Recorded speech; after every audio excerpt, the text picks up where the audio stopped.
What will the transfer market look like after coronavirus has hit? That's the subject we're going to be discussing now with Damien Comolli, the former director of football of Liverpool and Tottenham, most recently working with Fenerbahce, who joins Graham Souness and Jamie Carragher. Very good morning to you, Damien. That is the searching question I think we're all asking ourselves in football. How much will change in the transfer market now?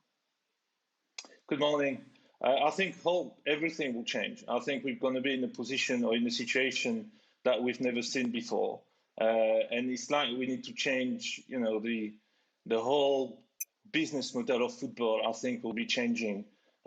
So there will be a situation where clubs will have a little bit of cash and will be able to kind of sweep the market by investing in young players. There will be a situation where clubs will have no money at all. And I think we will, for the first time, we will see something on a global scale that we've only seen recently in Italy, where clubs will swap players. So you give me one player, I give you two, and then with maybe a little bit of cash going one way or another way. We'll be seeing a lot of loans as well. I'm convinced about that because clubs that are planning to sell players to make room or on their wage bill or to save money won't be able to sell the players, so they will do loans. And I also think there will be an interesting trend with free transfers. I think the players who are free transfers at the moment, let's say in the top 20 clubs in the world, are becoming very hot property because there is no transfer fee attached to their names, and they will be able to probably maintain the same level of remuneration and maybe increase it. But I also think players who are at the end of their contract on the 30th of June or 30th of July or 30th of August, whenever FIFA will decide the season is ending, those players that will say are on a lower tier will probably see their level of remuneration decrease significantly. Which is a desperately worrying trend for them, and there are a lot of players that sort of come under that bracket that you're talking about, Damien. But we're still picking up newspapers and reading about the potential signing of this player for 50 million, this player for 100 million. Do you think then that is all pie in the sky, that those days are gone for now? Yeah, I think they are totally gone. I think newspapers are trying to get people to buy their newspapers. I think there are two issues on that front. The first one is cash availability. And, the chairman and owner of Brighton came out last week and said they are going to lose about 50 million in this crisis. And previously, the chairman of Burnley came out and said they were forecasting to lose around 55 or 56 million. And it's not rocket science to understand that that's their transfer budget. So if they are losing that type of money, then it's the transfer budget going through the window, or rather going into covering the losses, which means at the end, unless they sell, and it's a vicious circle because they won't be able to sell, then they won't be able to spend. So that's the first thing. The second aspect, which I think is going to be very interesting, is let's say there are 2 or 3 clubs in the Premier League and a dozen or half a dozen around Europe who are sitting on a lot of cash. Then you've got a PR aspect to worry about if you are a chief executive of a club or an owner of a club. Are you going in time of crisis like this, when there are hundreds of thousands of people dying and people losing their jobs and the economy going, downhill? Would it be right and politically correct and morally right for a club to go and spend 100 million on a player? I'm not sure it would be the case. So that's another aspect to it. And then actually there is a third aspect to this, and I'm hearing this already, is clubs are asking, government bailouts and furloughing staff and asking, not to pay tax for a while, not to pay corporate tax and stuff like this. But at the same time, if those same clubs are being linked in newspapers with players and saying this club is going to spend 30 or 40 million on a player, what would the taxman say? What would government authorities say? You've asked us for help, you've asked us to bail you out, and at the same time you're about to spend 30 million on a player. It doesn't make sense. So all those three aspects will make the market interesting, but I think very rigid as well. Damien, in your role at lots of different clubs around the world, you're a big partnership with agents as well, and we know there's good and bad in that. We talk about maybe clubs not spending money, we talk about players' wages going down. I'm sure this will be the same effect on agents' fees as well, certainly this summer going into next summer. Do you think this is an opportunity when we come out of this that it could clean that side of the game up, certainly agent-wise? Well, there is a trend in this already, as you probably heard. FIFA have stepped in and say, they want to change the way agents are being paid and their remuneration and being capped at a much lower percentage than it is now.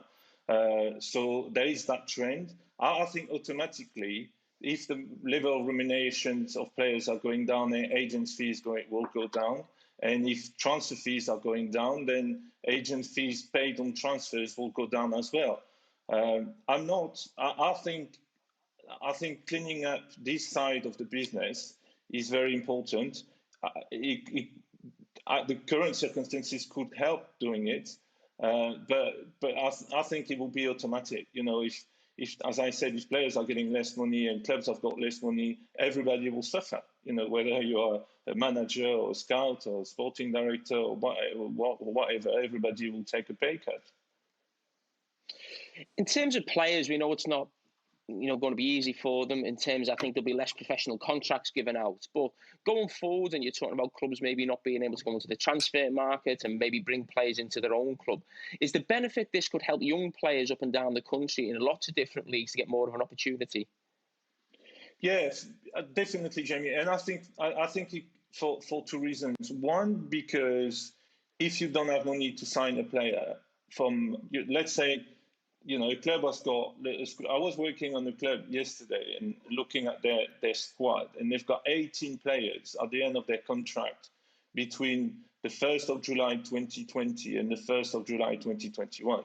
So that will allow that club to promote their young players. But the other thing is they will be in a situation that when they will not have a choice but to promote young players because they won't have the cash to go out and spend on the transfer market. So that's the first aspect, is if you lose a player and you cannot replace him because you don't have the money to do it, automatically you will look down the ranks and promote young players. The second aspect, I think one trend that we are going to see is much more smaller squads.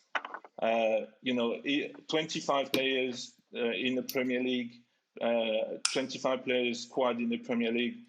Should it be that big? Maybe not. Maybe clubs will look at it and say, we'll take 15, 16, 17, 18 seasoned professional, and then the rest will be youngsters, even the bigger clubs. So I really think, and I'm not talking about, in Europe where you've got clubs like in Italy and France, some clubs have got 35, 36 players at training every day in the first team, which is ludicrous.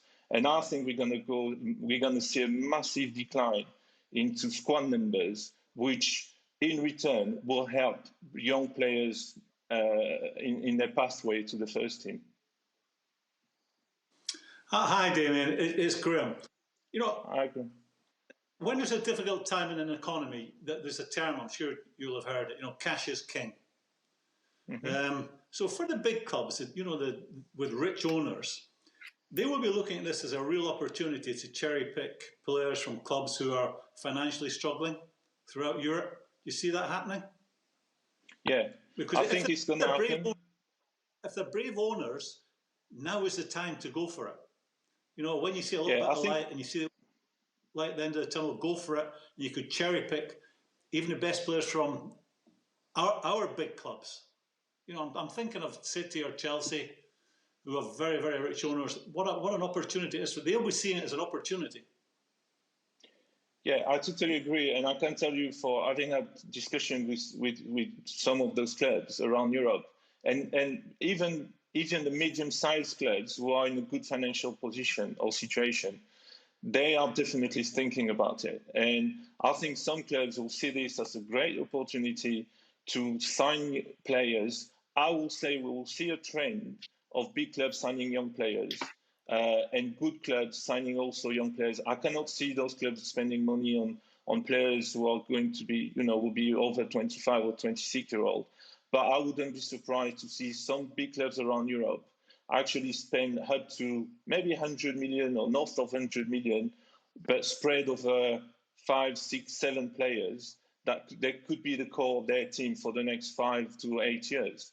I 100% agree with you, Graham. This is going to happen. And the clubs who are prepared for this, from a scouting point of view, from a squad management point of view, from a success planning point of view, and who have got cash, will be in a position to do this. I was talking to an agent in Belgium the other day, and he said his clients that were worth 30 million in January are now worth 10 million.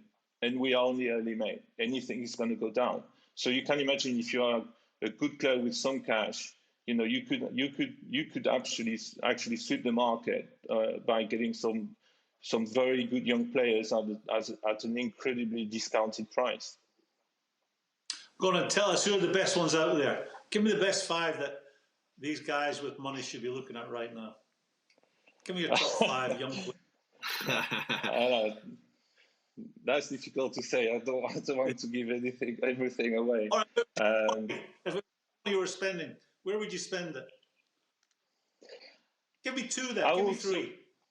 So interestingly, in the first week of the lockdown, I thought I'm going to try to find out what's going on in South America.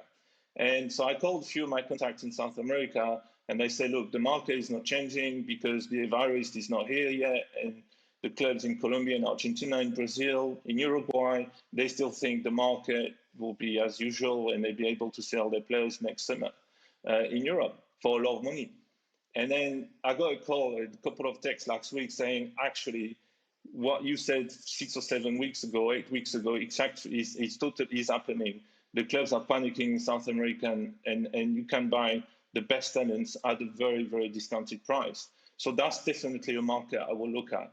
And then I will look at France because most clubs are really in big trouble. Monaco have got 71 players under contract, so they will have to make room for them. They've got a couple of young centre-backs who are outstanding.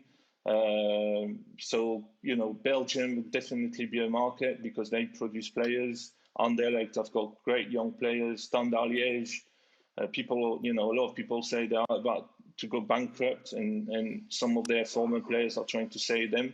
So they've got also a few players at Standard Liège that are very interesting. So those are the market I will look at. Sorry, I didn't give you any names. I was going to make a list and see if there any fancied a game in League One, Damien. A final thought, though. Liverpool and Spurs fans will be tuning in and hoping that you have some thoughts on their clubs and what they've been doing over the last few years, their strategies as football clubs. I'm sure you've followed. They've had very different success. Liverpool are currently 41 points ahead of Spurs in the Premier League table. What would you say on their transfer business of the last couple of years and their strategies? I think both have been very, very good. You don't get to the Champions League final, both teams, about a year ago, actually exactly a year ago, more or less, if you don't have a good transfer strategy, I would say. So Spurs are going through a difficult time. Because they changed manager after Mauricio, 5 or 6 years outstanding work at the club, and if you look at it, Liverpool went exactly through the same process when they hired Klopp. So it's not because Spurs are going through a bad spell that they are not working well. I think they've been doing some fantastic business over the years, and they were excellent, really excellent at developing players. Now, I always say Spurs don't sign stars, they make stars. And they're probably one of the best clubs in the world to do this. And Liverpool, I think the success speaks for themselves. I think they've been, at the time, I remember, getting, few people from the press saying, don't you think they are overpaying for Van Dijk? Don't you think they are overpaying for Alisson? And my answer was, I know how they work. I know they are looking at a lot of data. I know everything is analytic based. And what they are saying is they look at the transfer budget and they say, we've got, 100 million to spend, 120 million, 150, whatever the figure is. And that player, if you sign him, where he's going to bring us 2 or 3 points that we are missing to win the title or to win the Champions League. And it's exactly what has happened. And I don't hear anyone now saying that Van Dijk, they've overpaid, or Alisson, they've overpaid. They did the right piece of business because they knew their budget and they knew exactly what those players would bring. And in the end, they've got the success they deserve. Fascinating listening to you, Damien. Thank you so much for joining us this morning. Thank you.